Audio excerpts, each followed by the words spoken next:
Now we've got something to prove. Who has something to prove after 3 games for this Wolverines football team? How about Sean McCune? Sean McCune has disappeared from the passing game wholeheartedly. By the way, he led Michigan in touchdown catches last year. Blows my mind how that happened.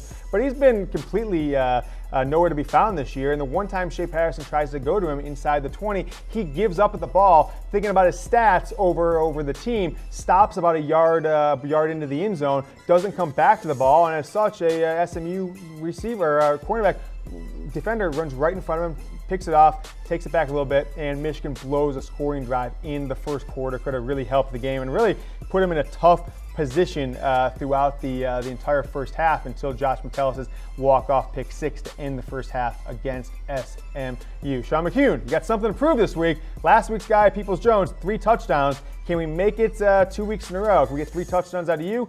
I think you're watching. We'll see. Can you rise up to the challenge? How about Rashawn Gary has something to prove?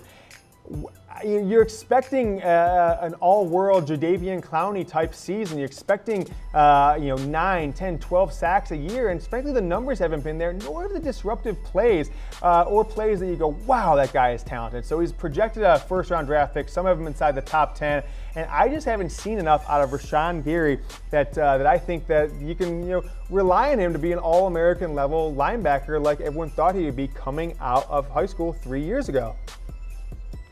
The number 1 recruit in 2016, consensus number 1 by every recruiting service, Rashawn Gary. You have got to prove that when I just kind of look at a game, if I say, hey, point out to me the best football player on this defense right now, people say number 3. I think that's phenomenal. If you're a top 10 draft pick, they should be able to say that about you. I have not found anyone who has gone, wow, Rashawn Gary is amazing so far this year. He's making adequate plays. He's good. He gets triple teamed. We get all that. But it's time to start making game-changing, disruptive plays if you are Rashawn Gary. And last up on my something to prove, it's Jim Harbaugh. I mean, if he's not going to name an offensive coordinator, if he's the offensive coordinator, which it seems like they're running with this year with 3 guys who have qualified, Ed Warner, Jim McElwain, and Pep Hamilton have been offensive coordinators at the highest level of college and pro football. If Jim Harbaugh is taking the reins, he's making all the calls, you got to have a better offensive plan. You've got to take advantage of your strength. You don't have an all-world potential first-round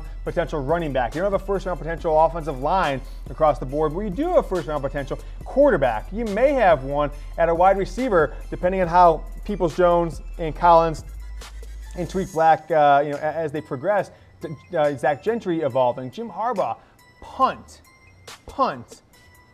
interception. You had over 8 months to get ready for Notre Dame when you go 58 straight minutes without scoring a touchdown. You've got a weapon in Shea Patterson who you might only have for 9 or 10 more games depending on how Michigan does this year. If you don't start opening it up, then you're going to get more of the same. It's going to be a 9-3, it's going to be an 8-4 regular season. You'll probably lose the bowl game, and Shea Patterson won't see a need to come back next season. He'll want to go to the pros. He won't think his talents are being used to the best of their ability. So Jim Harbaugh, I implore you, use your strength. Don't be so stubborn, and kind of see what we can do with this offense, maybe for the only year we have Shea Patterson in Ann Arbor. So Sean McCune, Rashawn Gary, Jim Harbaugh, you guys have something to prove this week, starting with Nebraska in the 2018 Big Ten opener at the Big House. So answer this question for me, ladies and gentlemen.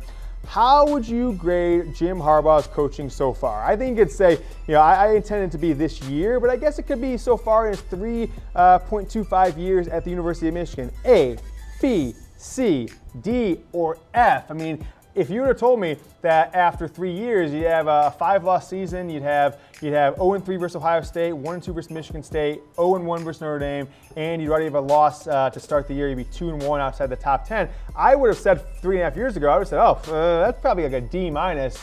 2016, that loss at Iowa. So answer me, Michigan football, Michigan Wolverines by Chat Sports on Facebook Live, the Chat Sports YouTube channel, A, B, C, D, or F. How do you grade Jim Harbaugh's coaching performance so far? Let's just talk about this year, but if you want to give some comments how you thought overall, I'm going to go with a C+ so far this year, but he has something to prove this week against Nebraska. And, his nemesis, Scott Frost, they played a couple years ago when Frost was at UCF. One last time, I want to tell you about Mizzen and Main Performance fabrics, just breathable clothing you can wear under, as dress clothes under a sports coat like this. It feels terrific. I could take the coat off. I still look good wearing it. And with that, we'll be back with Michigan football rumors roundup later in the week. Michigan will play Nebraska on Saturday. And for that, I'll leave you with this. Go Blue.